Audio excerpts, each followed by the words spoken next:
Welcome to Conversations. It's pleasure to welcome to the program Tom Kiely, and he is the co-founder of the INN World Report, a television program that had been co-founded with Lenny Charles some time back, and I wanted him to talk about that after you get around to introducing himself.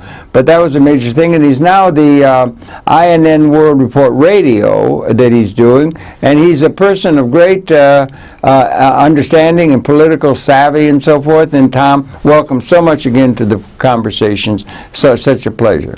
Well, thank you very much for having me back, Harold. No, it's great. I wonder maybe you could I mentioned it, Lenny, and your thing, the INN World Report. That was a major television venture that was going for, maybe you could spell it, when that was, and how it got going, and how long. It was on the air over television. 7 years. Over 7 years. 7 years is a long time. Yeah. When did you all put that together? At Walker Theater downtown? Yes. The effort to make our own alternative media, our own, meaning our group, came out of the theft of the 2000 election. Oh, boy, yeah. So a lot.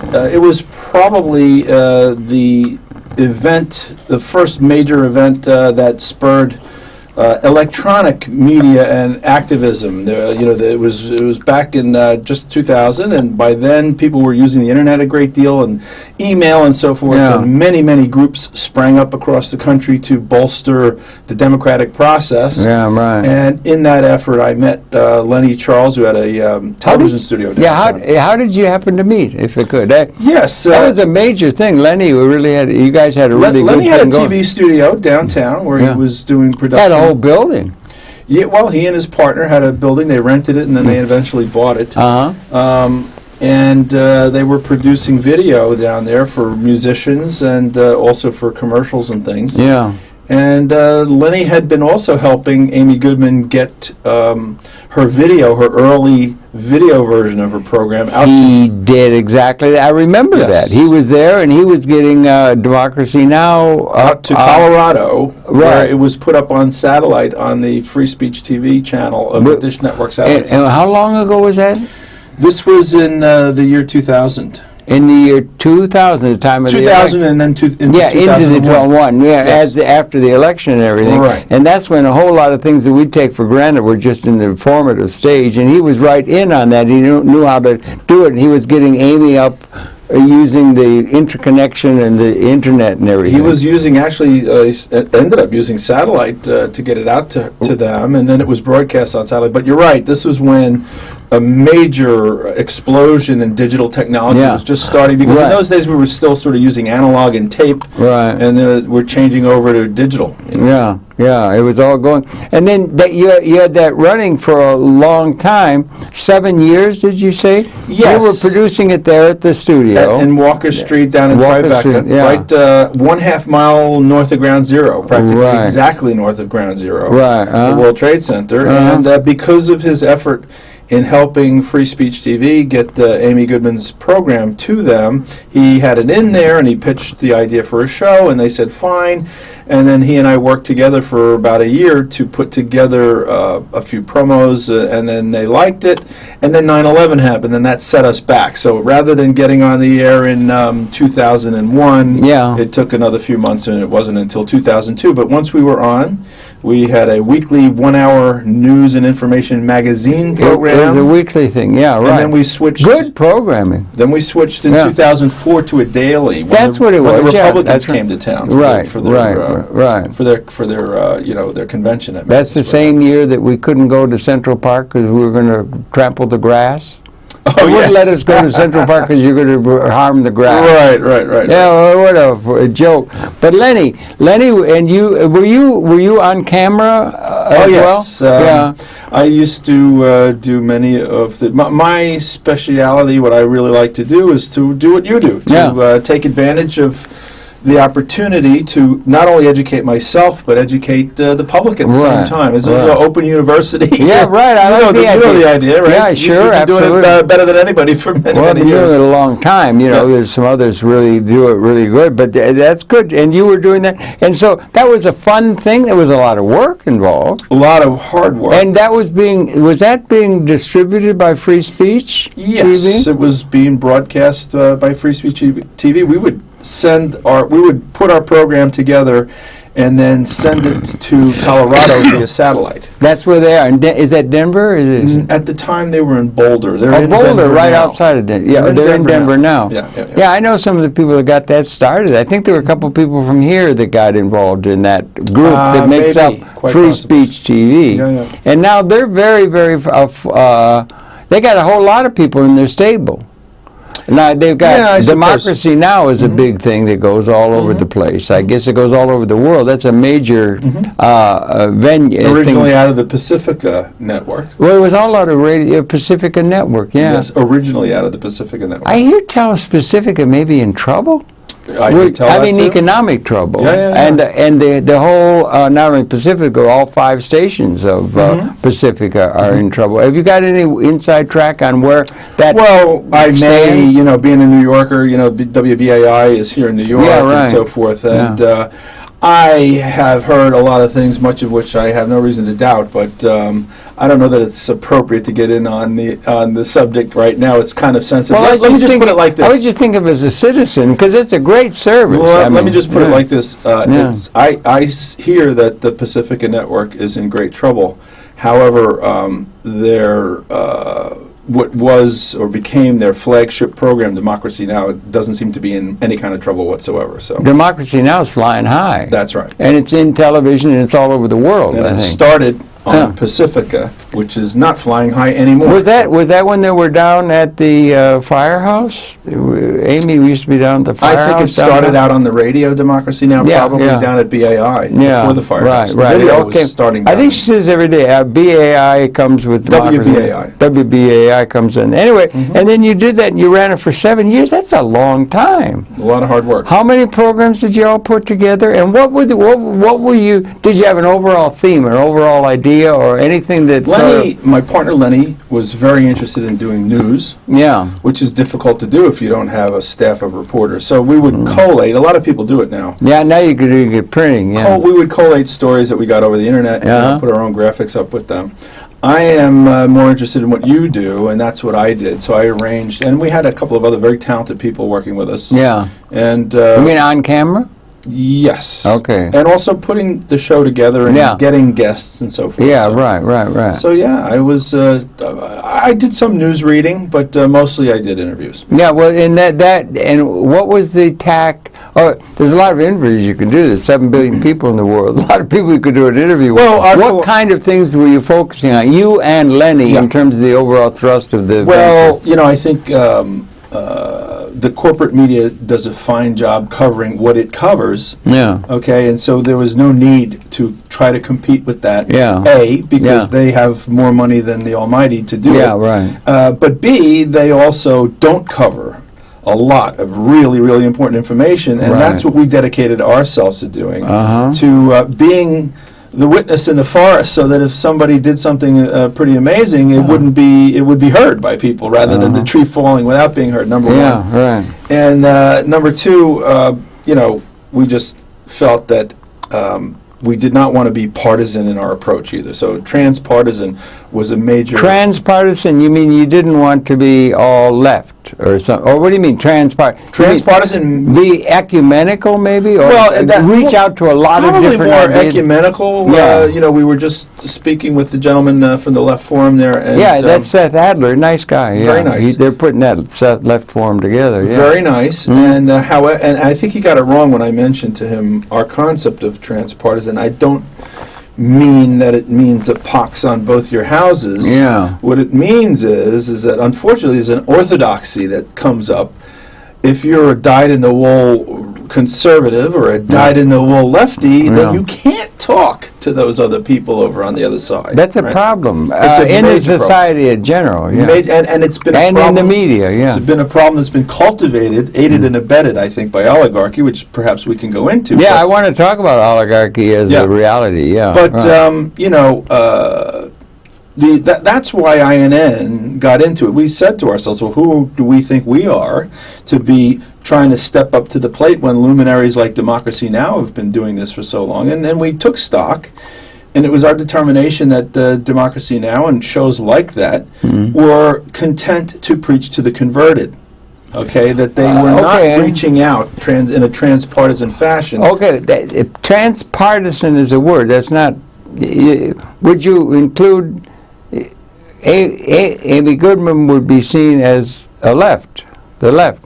Right, and I don't see where she makes an effort to communicate with anybody who isn't seen as being in the left. I could be wrong. Well, no, it seems that way. It seems that way, and that's one way for people to be. But then there are all kinds of other ideas that could be somewhere else other than in the certified left. Yeah, I mean, what happens is their ideology. An orthodoxy builds up, and people take sides, and it's almost reduced to professional wrestling or something. Well, it is like that now, isn't it? I mean, it's ridiculous, back and forth, and all that kind of stuff. But I've learned a great deal from dedicated, patriotic libertarians and conservatives and so forth, as well as people that were in the left. A lot of my friends are all over there. I have no patience for people on either side that are content to just remain on their side and castigate the other side. Would you think that's the case with the programming of Democracy Now! I don't want to put you on the spot, that it does stay to one side,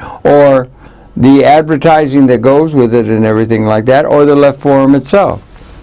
I can't say about the left forum, and I've seen Democracy Now! Programs like that. I think that's their bread and butter, talking to a certain mindset. Then you have others on the right. You got Fox News and everything. They have bread and butter on the other side, and ad revenues or popularity or so forth. And now you've got MSNBC, which sort of is taking up the gauntlet that Fox lays down, and then that's for the left. And but still, I'm very disappointed by a lot of the people on MSNBC. What about your own background? Where were you born and raised, and were your political or your ideological or your intellectual proclivities that came out of your early youth and all of that? I was born and raised about 14 miles east of here on Long Island, and in the halcyon days. Yeah, halcyon. The great halcyon days of the American middle class. Yeah. Which we erroneously thought were here to stay. Yeah. And that it was economic and cultural evolution. That this was the promise of our way of life. That sort of emerged out and after the Second World War with some really good times. Yes, and unfortunately, the economy was expanding. It's quite apparent now that it was all a hoax. That it was. Oh, you think? Okay, go ahead. Go ahead. No, we can talk about it. Because it's being taken back. It's being removed, and upon contemplation, I come up with the formula that apparently this was all created to combat Soviet communism. Well, that was the big issue that grew up. Yeah. Right. And now that Soviet communism is gone, all the goodies are being taken back. And oligarchy oligarchy is thriving like never before in history. The 0.01% having way more now than they even had before the Great Depression, and sucking up more wealth all the time. Did you go to college in that and everything? I went maybe a total of a couple of years, but what I was really interested in, the two areas that I seem to have excelled in, computer science, which was very young and nascent at the time. You were into that? Well, I ended up getting into it, yes. I taught myself, a little help from my father, who was an engineer. But also Buddhist philosophy, particularly Tibetan Buddhist philosophy. Wow. So I studied directly under a monk for a long time, and that's through learning philosophy, and in particular the Tibetan system of logic. I was able to parlay that into making a living at computers. Really, that's interesting. It's terrible what just happened there. The earthquake. Horrible. Maggie, you know Maggie, my friend, she's been there and all that, and relived in India. She was just crying. She was really heartfelt. It was a terrible thing there. Well, that's really interesting. There's a lot to be learned there in that. So you went with that. How many were you guys able to keep those programs on file and archived and everything like that? Lenny's got them all on file. Yes, he does. Yeah. How many were there? Did you ever come up with a number? There must have been thousands. Well, 5 days a week for, let's see, it must have been 5 years. Once a week for 2 or 3 years. We didn't have a show every week or every day of every week. There were holidays and things like that. Yeah, right. I got a chance to meet a lot of really interesting people. I've interviewed Daniel Ellsberg and wow, what a hero! Very, very. He's one of my real heroes. Yeah. Daniel Ellsberg, James Bamford, the expert on the national, the NSA. Yeah. And, Stephen Kinzer, New York Times bureau chief in Berlin and Istanbul, wrote the book Overthrow and all the Shah's men, detailing the 1953 Overthrow. Yeah, right. A lot of great people. Yeah. A lot of great people. And I continue to meet great people because out of our television effort, I was asked to do a radio show, which I've been doing for almost 8 years now. Okay, all of that, but then that kept you intellectually engaged and everything like that by you have to read up in order to talk to the person that was coming on and so on. And you kept your nose to the grindstone. No, your ear to the wind. I forget the metaphor. Intellectually you sharp. kept your finger in the air. I don't know. I mean, in terms of what was going on with the human condition, politically and otherwise. Intellectually sharp, but also it kept me sane and from throwing my shoe at the television. Because now the really, really bright people, you don't get the juice, you don't get the money if oligarchy doesn't approve of what you're talking about, you don't get the juice, you don't get the money. And a lot of the foundation-funded left, we call it, or the foundation-funded... Foundation-funded left. Yes, to create controlled opposition. Controlled opposition to the established way. Well, or as it's moving. Controlled opposition is a group or a venue or even a person who appears to be, it's kind of like the loyal opposition. It appears to be in opposition, but really never gets to really get a blow in, lay a glove on the problem.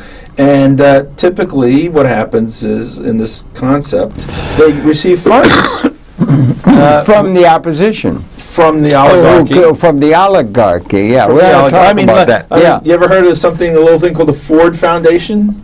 The Ford Foundation's huge. It's huge and named after one of America's greatest oligarchs, isn't it? Well, Henry Ford and Edsel Ford, I think, were involved. That's the biggest one of them all. It's a big one. And it's a behemoth in its own. And so many others. But do you think that such a foundation is going to give serious money to a serious effort to challenge serious oligarchy? I rather doubt it. Well, I'm wondering about that. A big term, oligarchy, or a view of societal organization and so forth. Mm-hmm. What do we mean by that, I wonder? And I wonder, I just tend to think, as you know, we've had a lot of talks and things, I tend to think about things in historical terms and everything.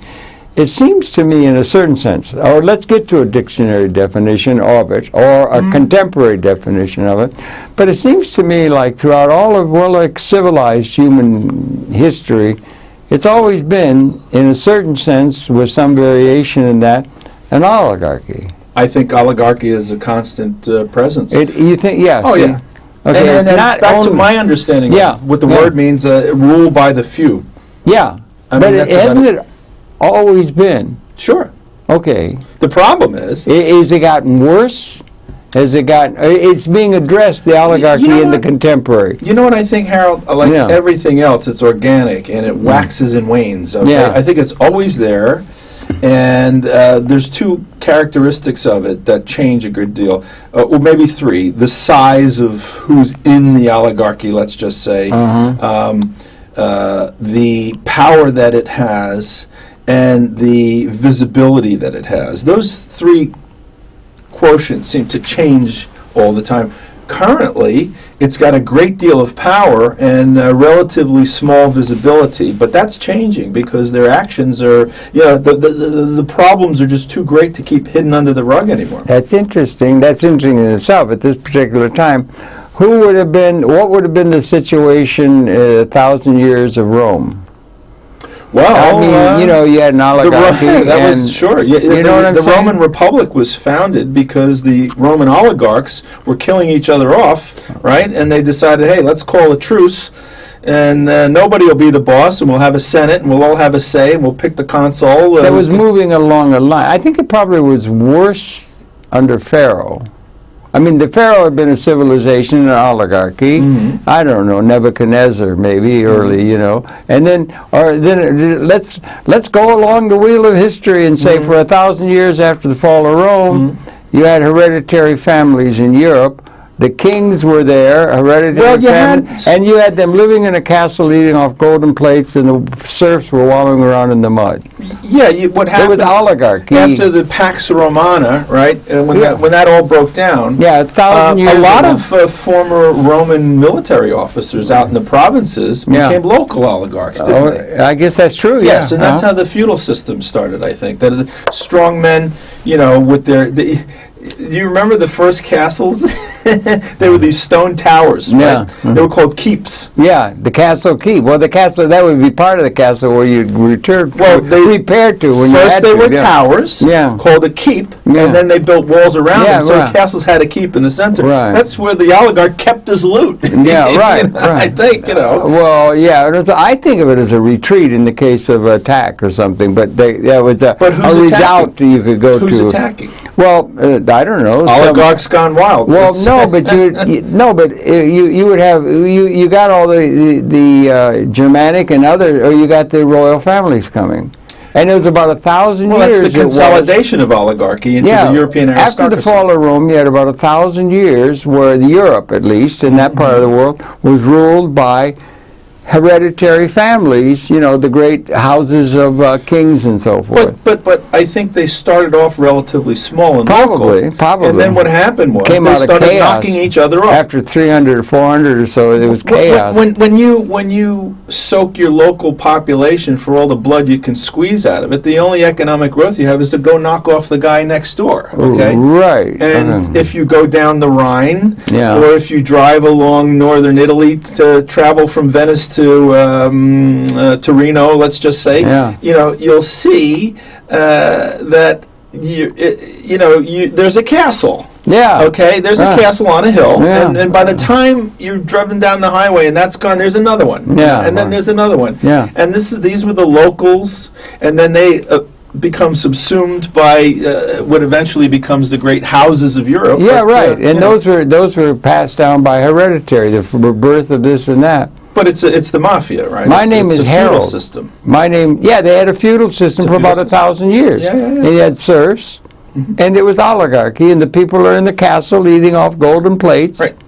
And the mass of the people were like serfs or slaves on almost. Subsistence. And on subsistence and very grim and everything like that. So the point being that oligarchy's always been there, I guess. Absolutely. So, and then we get to steam engine. United States make a revolution. Before that, the steam engine, I think, came after the American Revolution. Well, 1776, they both came the same time. Okay, all right. And then, and you had that, so then you had heralding an industrial revolution and a revolution across the Atlantic from Europe, and that began to spell the end of the feudal system as we set up a system with our Declaration of Independence and all of that and everything. Well, therein lies the problem, doesn't it? So, first of all, the feudal system is still there.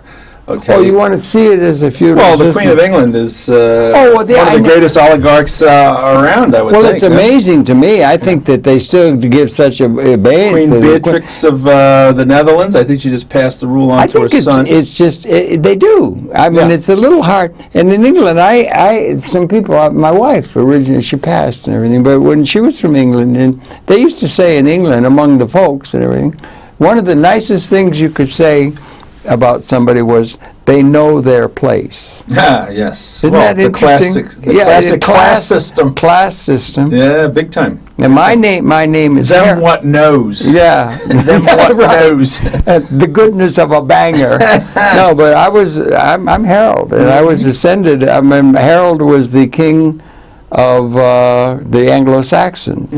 They were Germanic. They had translated... Saxony. Have you been to Saxony? No, I don't think so. Dresden area. Very nice. Actually. Yeah. But they originally come, but then and the beginning of the English language, which is heading for becoming... There's about 7,000 languages, but the beginning of the English language was with the Anglo-Saxons, and the king of the Anglo-Saxons was Harold. Right. So Harold Jr. He was Harold II. I'm Harold Jr. Well, and I'm an Anglo-Saxon. Herein lies the problem. Okay, you've brought us right to the moment in history where 1066. Well, no. But that's when Harold got defeated by William. But you went backwards and forwards. Yeah, well, that goes back to the Anglo-Saxon and everything. That's right. But 1776 steam engine. Yeah. There's a political revolution as well. Democracy, a democratic system in the new era. You know, not Greece anymore, but the United States. Yeah, it came up in the United States, so that's getting us up to the modern. But we still have an oligarchy, and we had one. That point being is, there's always been an oligarchy. Is there something in the structure of the universe that requires that there be an oligarchy? What ought the attitude toward the citizenry, or let's say the influential citizenry, or by every means they get to be part of the oligarchy, of them toward the people at large? And what would be the role? Is it something that could be subsumed in some new order of real functional democracy, or something in our time? But as we just said, it's always been there. It's still there. Right. So it's not something that's going to be apparently or easily changed. It's been there for thousands of years, and it remains. How does everywhere in the world oligarchy coexist in a democratic system? Well, is the question. It's not supposed to, is it? Well, it's not supposed to. No, but it did, didn't it? Well, in it has. Yeah, I mean, you had these landed people, and they had slaves. And this is the issue. In the United States, the founding fathers had slaves, and it was a slave system, and it was. I understand. You know, all but of that. Today, it's still with us. Okay. And rule by the few, by definition, is antagonistic and anathema to representative democracy. Yeah, but the representative democracy was very truncated. It was really a few people had the power. Well, and, I mean, they tried to say some words. They tried to make a change. White men who held land. Yeah, right. And then it went to all white men. Yeah. And then after the Civil War, it meant to all men. And then in the 1920s, it included women, right? Not until 1920 were women included. Right. And don't forget, all those native peoples, the Sioux and the so forth, were just ruthlessly, every treaty was broken. Sure. So it wasn't some paradise or something. Well, but they had a view. I would rather talk about the present. You know, okay, just today, Bernie Sanders he announced to run for president. Yeah. And I'm shocked, I tell you, because there's gambling and gambling. No, because he's one of the first modern American politicians, anyway, and maybe the first politician that's ever run for president during my lifetime who's openly used the O word, oligarchy.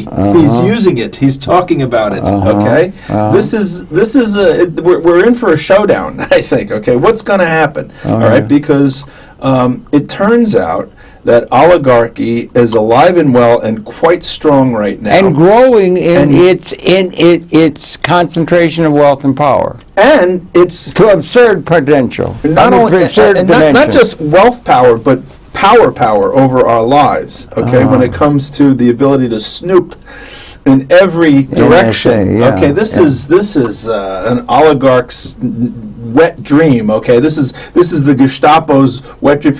I submit to you that if they all had cell phones in 1989, the Stasi would have been able to prevent the Berlin Wall from coming down. In East Germany, they would have known who everybody was that had to be rounded up. That was a terribly invasive thing they had in East Germany. Okay, but now the power to really, look, I mean, Orwell is child's play compared to what we have now. Really? Yeah. Absolutely. Orwell, at least you could go to the woods and be away from the cameras, you know. Now the camera's in your pocket. You just had a thing on public television last night about the cameras. And New York is the biggest. They got cameras everywhere around New York. If you're going I think London is the biggest place. No, England has got more CATV cameras than anywhere else. No, I think in terms of the overall effectiveness of it, New York is number one. England comes second, at least in this report on PVA. Well, it may be a new thing. And they got cameras everywhere. They're looking, you're walking down the street, not only that, but eye recognition. Not only that, but they've got software now that they use, which link the cameras up. So they'll follow you from one camera to the next, and they'll incorporate public facilities such as a security service, a public security service, with private cameras as well. Right.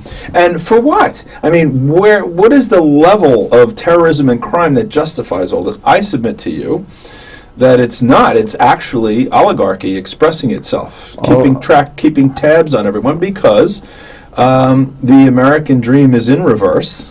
Wait a minute. The American dream is what now? What is reverse. the American? No, I know, but what is the American dream? Democracy for all. Well, participatory democracy. As the American philosopher, what was his name? The comedian. Mark Twain? No, another comedian. He passed away recently. As he said, they call it the American dream because you have to be asleep to believe in it. It sounds. I don't know who that is. Randy Crackle or something. Yeah. No, not along those lines. I'll get the name in a moment. But you know, where I'm at is you know, that increasingly it makes more sense to stop and pull your head up from out of the sand and look at life and say, you know what? Oligarchy is throwing its weight around. Okay, that's why we've got these problems that should not exist in a democratic system. Why would anybody vote to go in reverse like our society has gone into in so many criteria? When did it reverse from the direction it was taking? I think it's pretty clear. Going in the right direction. It's pretty clear that economically, 1979. 1979, okay. Economically. All the charts show that the middle class goes in reverse. At least by an economic thing. 79, really. Ronald Reagan came to town. Yeah, that's true. Yeah, with trickle-down economics. Yeah, that's true. Right. And this gets into the Powell Memorandum and you know, the Trilateral Commission complaining in 1975 that there's just too much democracy. Okay, and that sort of thing. And what happened was, I think, in my opinion, prior to the Great Depression, and then during the Great Depression, with the threat of Soviet communism, the masses were waking up and saying, "Hey, wait a minute! You know that you know, we don't have to eat beans anymore. We should have a greater stake in the pie. We're doing a lot of work and so forth." And to blunt that, to try to get people to feel, look, let's not throw the baby out with the bathwater. We're going to make our system better than the Soviets. They didn't have a depression in the Soviet Union when we were having ours. Okay, everybody was working full tilt. Okay, so that's in the 30s. Is that true? Yeah, really. Okay, go on. They were building. Yeah.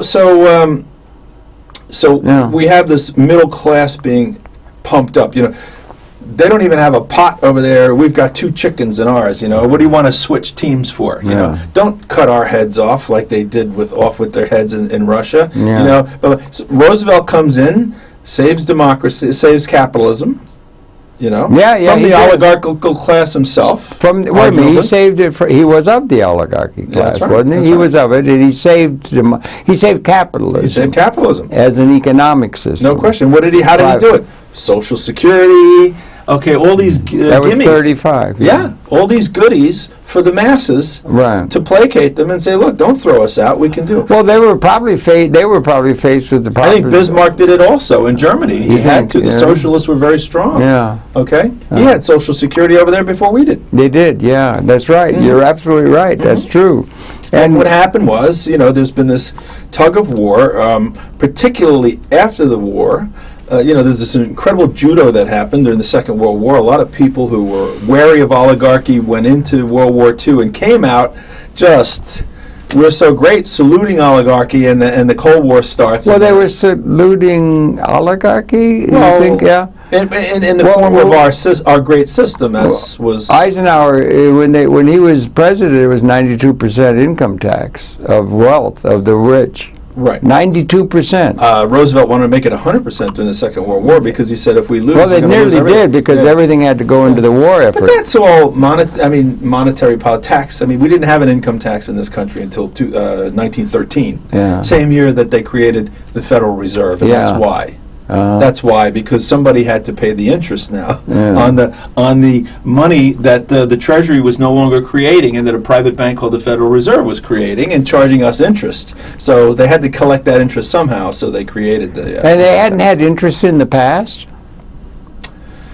A government does not need to charge itself interest if it creates currency for itself. Mm-hmm. But the Federal Reserve Act abrogated that task to a privately held bank. The Federal Reserve Bank is a private bank, like Federal Express. Why didn't they name it the Private Security Because Bank? Because people they would become aware of the scam. Yeah. Okay. So scam. A tremendous scam. The establishment of the Federal Reserve is a scam, is what you're saying? Well, you tell me. I don't know. Well, no, I'll lay it out. It's very simple. Yeah, do, by all means. We need more money every day. Yeah. Because there are more things to be monetized. And more people. And more people every day. So we need money to grow. The money supply has to grow, right? Has to. Otherwise, everything would cost a penny. Right. Right? The new 2x4s that are being made by the thousands as we speak right now. Yeah, right. You know, if there's not more money to cover those, to monetize them, then the same amount of money is going to have to be stretched to cover everything. So you need more money all the time. Right. A, that's a simple concept. Okay. B, money is no longer tied to gold or silver or anything. It's tied to nothing but you and me. Well, wait a minute. Okay, go on. No, it's tied to the full faith and credit of the United States government, which is you and I. Well, full faith and credit of the United States government is a major thing and everything, but isn't it tied? But it's not a physical thing. How is it? Is it tied to individuals? Is it tied to the labor power of individuals, or it's something? Tied to. It's fiat. It's tied. Well, let's just say it's not tied to a physical thing. So when money is created now, as it had been to something that's rare, like gold in the old days. Yeah. Yes, and by the way, with fractional reserve banking, it was to an extent, a lot of it was tied to nothing as well. But the point is that when new money comes into existence right now, it just comes out of a spreadsheet. Okay, out of thin air. Okay. Okay. That is, according to the Constitution, the right of the Treasury to do that, to mint and coin. Okay, and print. Okay, that's the right of the Treasury, and the Treasury retains that right. But there's only something like 5% of money in the form of currency, bills and coinage. The rest is handled now by the Federal Reserve instead of the Treasury. But the Federal Reserve is a private bank. So what the Federal Reserve does is that when money is needed, if you need a mortgage, you go to your bank checks you out, tells the Fed, we got a new one here who can pay, and the Fed conjures the money up from no place and deposits it at your bank. Well, how do they determine that? There's a risk that, you'd have to have a certain, if you had some past savings, you had a few $1 million, then you would be a good risk, because you could meet that. Risk for what? Loss. Of what? Of the value of that which you're dealing with. When the money was backed by gold, well, okay, we were taken off the gold standard. Yes. Why? Why did we go off the gold? Well, there's a limited amount of gold.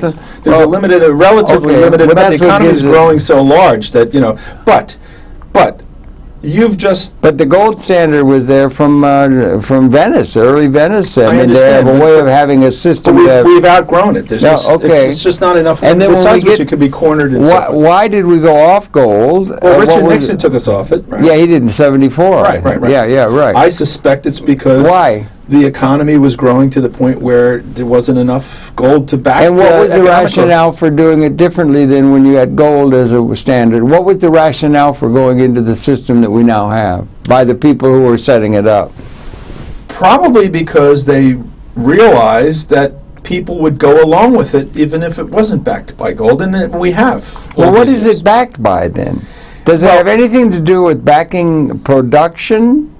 That has the thing that is produced has value? I think if you allow me. Yeah, sure. Okay, by all means. You're talking over the point, which I think you'll find very interesting. Okay, by all means. Okay? By all means. Follow this. Okay. Yeah.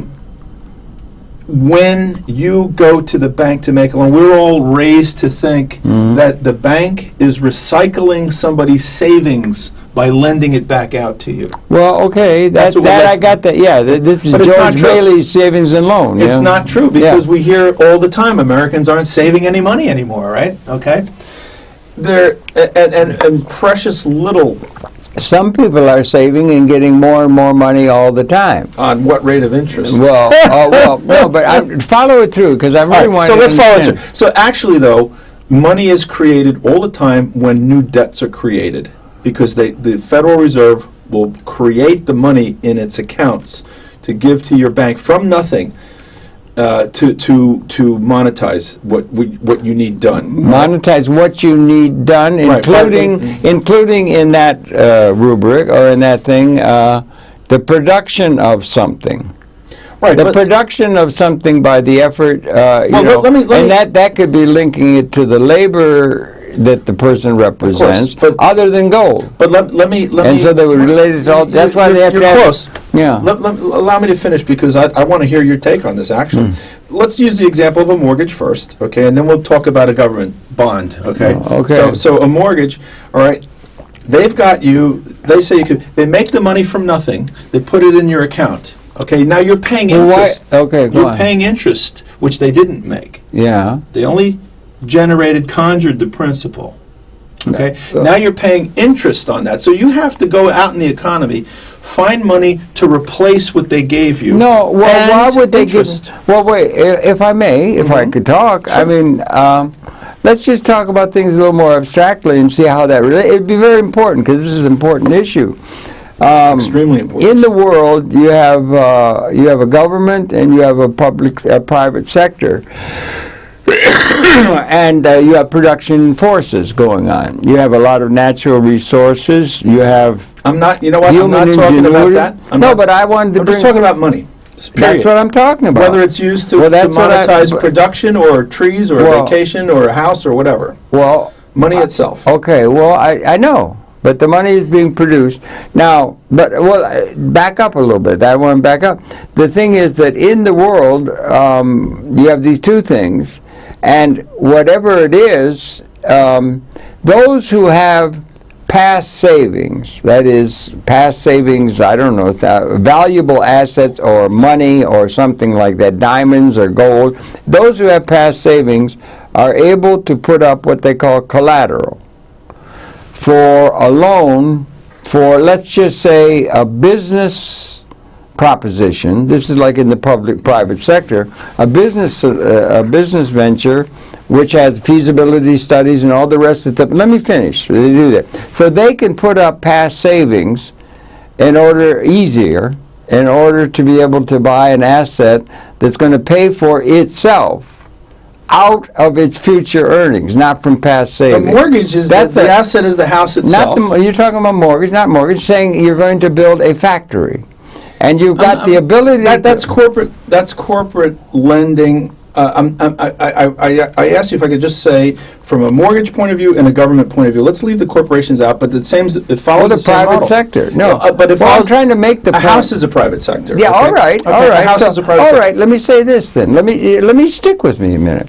If those who have the past savings, that would be the oligarchs, are able to do that, then you're stuck forever with an internal class struggle. It's a lot worse than that. It's a lot worse than that. But let me make the point first. It's not their savings that's being lent out. No.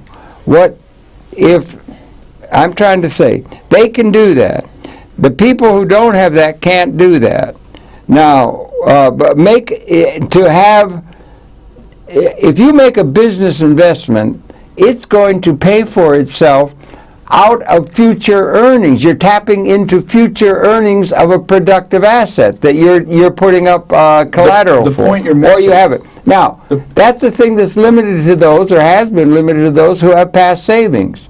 There's nothing that There's not enough past savings in the world to cover the growth in the economy. You need to create new money. All right. Okay? So you need to all the time. All right. And if that new money is not backed by gold, by what? No, backed by the future earnings of what that you're finding. Let's say it's a water project, or it's a highway, or it's infrastructure, or something. If it's backed by the future, or if it's a private sector, or if it's a business that's going to make profit, it's going to grow, it's going to pay for its cost, and it's going to make profit off that. You want to touch into the future. What you say is true if. In the world, the way the world works. What you're missing is that, yes, what you just described is accurate if there is something to begin with that is funding the project. If you had bars of gold, okay, that you lent to somebody to build their water project, then when the water project took in capital, you could replace the bars of gold. Yes, you're right, but we don't work that way anymore. Well, no, because we've run out of gold. Right. So then you have to have it done, but the process is the same. No, it's not. No, well, I'm suggesting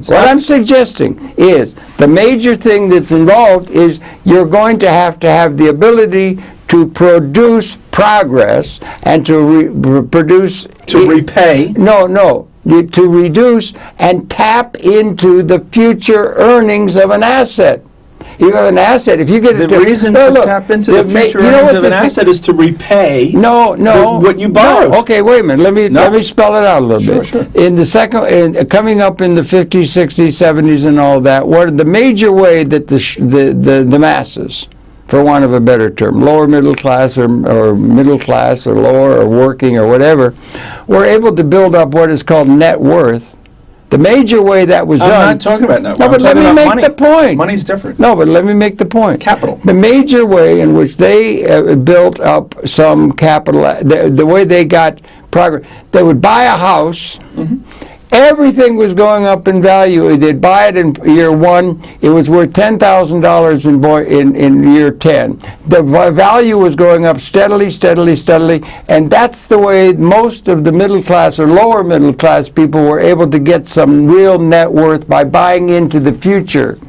Okay? That's the way they got a leg up and so forth. The oligarchy makes a much better leg up because of the following. And if you give me 1 minute, I'll be done. Okay. Look, those houses that are being bought and have been bought since we went off the gold standard at least, okay, those houses were monetized from nothing. Okay. I'm trying to understand what that means. What that means is if you are not creating money based on gold, which we're not doing anymore. All right, what are we basing it on? Nothing. Okay. Nothing. No, but I'm trying to tell you that there's a larger context to see it in. No. What is being based. You've given me the farce. Of business. You've given me the farce, and I'm trying to show you one single tree, and you won't let me do it. I wish I could show you. Okay, go on then. Yeah, you've got the farce, no question. You've covered it very greatly. What I'm trying to tell you is, if the money is not backed by anything tangible anymore. It is backed by the power of the Federal Reserve to create it, conjure it from no place. Okay, maybe that's a good thing. That might be a good thing, is what I'm saying. But follow the logic then, and you tell me if it's a good thing. Yeah. Okay, so they take that nothing, put it into your bank's account, your bank funds your checking account, you pay the guy who... You're talking about a consumer. You're not talking about an investment. We can talk about an investment too, but it's a different thing. It's much simpler. No, it's not. Oh. Okay, so that money is given to the person who just sold you the house. Okay, you've got a physical house, a tangible asset now, and you're paying the bank back for the nothing that they gave you. Well, you could go back to creating the fucking, excuse my language, house. Somebody built the house. Harold. And there was labor involved in that, and that has value. Excuse me, if you don't pay the bank back in the past, the bank would be out the gold. But today, they're not out anything. So how are we going to lose anything, and they get your house for nothing. Yes, I think it's a truncated. It's less than you said force. It's less than a comprehensive understanding of the way the world works. It's so simple. It is so simple that people don't get it, and apparently you're one of them. Look, they made the money from nothing. They lent it to you to buy a house. Wait a minute. You're talking to me as a consumer. I'm talking to anyone. What who's about listening. They lent the money to me to build a house? Same No, thing. build the house. Sure, same thing. Okay, and the house is worth $10,000, and then in 5 years it's worth $100,000. Right. And that's growth. And you stopped paying your mortgage because you lost your job. Why? No, what job? I have nothing to do with the job. Have you ever heard the term foreclosure? Of course. Okay, it's happening all over the place. Yeah, I know it. It has been. Trust me. Okay. And it shouldn't. But what is happening is what you're missing is all those homes are being taken by the bank.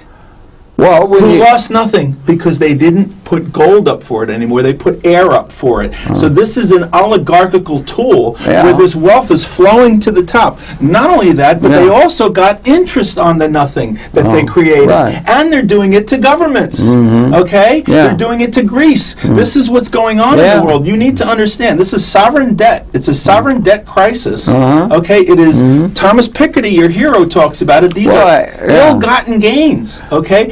Interest being charged on money that was fabricated from nothing. That's not the way I read Piketty. Yeah, he talks As it happens. I don't read it that way, for whatever it's worth. We mentioned him in the other program.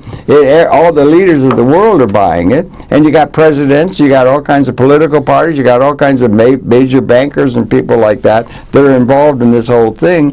And Piketty is just simply saying the manufacture, the production of goods and services is galloping toward the obviation of labor input to production by the masses of the people, and is going over into robotics now, and that the means of production of goods and services are just becoming the point. The major problem is you have a tremendous capability to provide goods and services to the people of the world. The interest. The interest alone, not the production. The interest on the capital alone.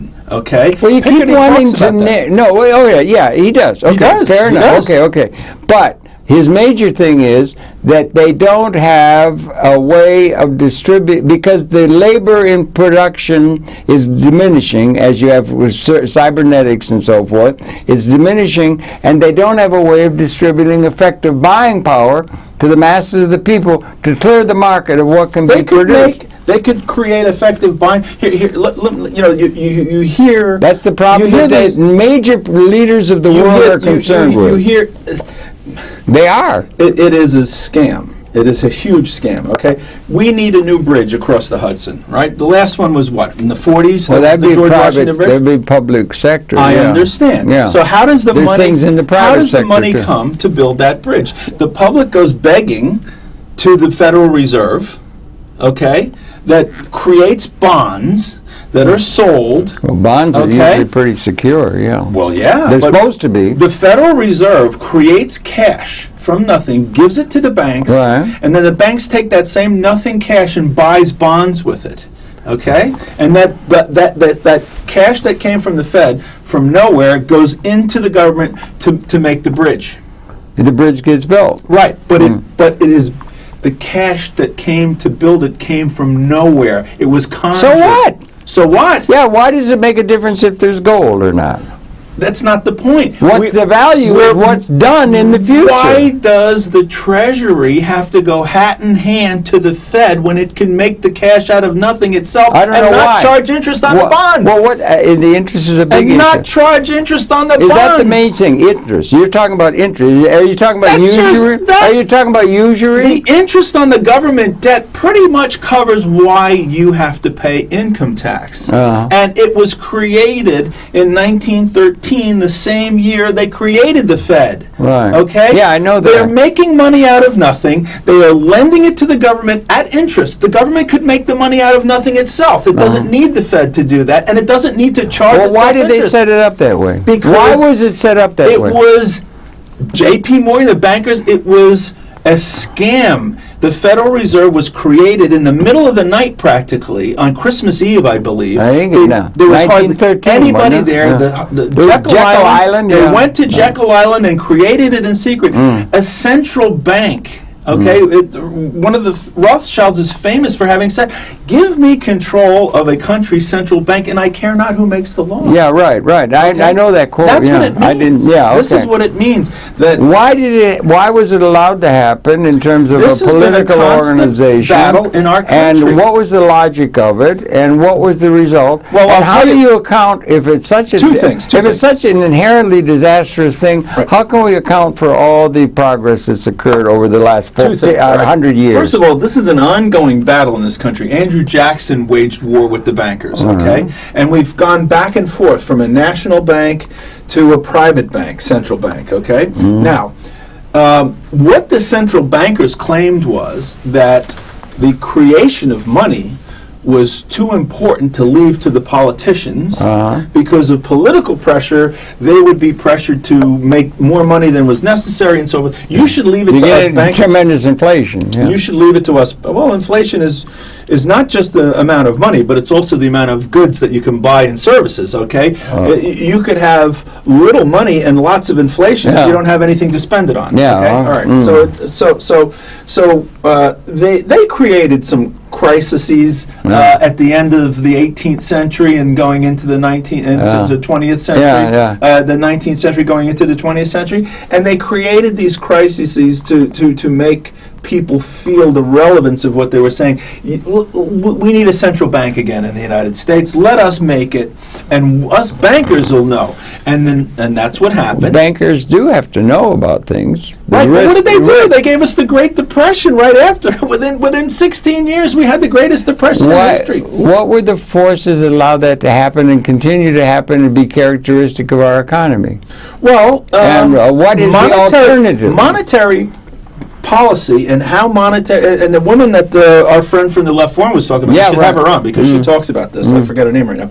But it is so simple, the scam, that no one can believe it, okay? And it's a trick. It goes back to gold. It goes back to how banking was started, because you couldn't carry the bars of gold around, so you took a note that you had the gold. And I think it began in Venice, real early. Possibly. Yeah. But what happened was, it's in addition to making the money out of nothing, you have it's even worse, because it started with the gold fractional reserve banking, where they could lend out more loans than they actually had gold backing it up, because they didn't think everyone was going to come in to claim their gold at the same time. And they still do that to this day. Okay, and it's a crazy number, like 10%. Yeah. So if you deposit $1,000 in the bank can lend out $10,000. This is a big issue. This is a major issue that ought to be confronted by one and all, and ought to be up on television. One of the tyrannies, you would know, because you used to be in the chair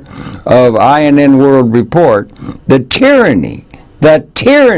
unrelenting tyranny of television is time.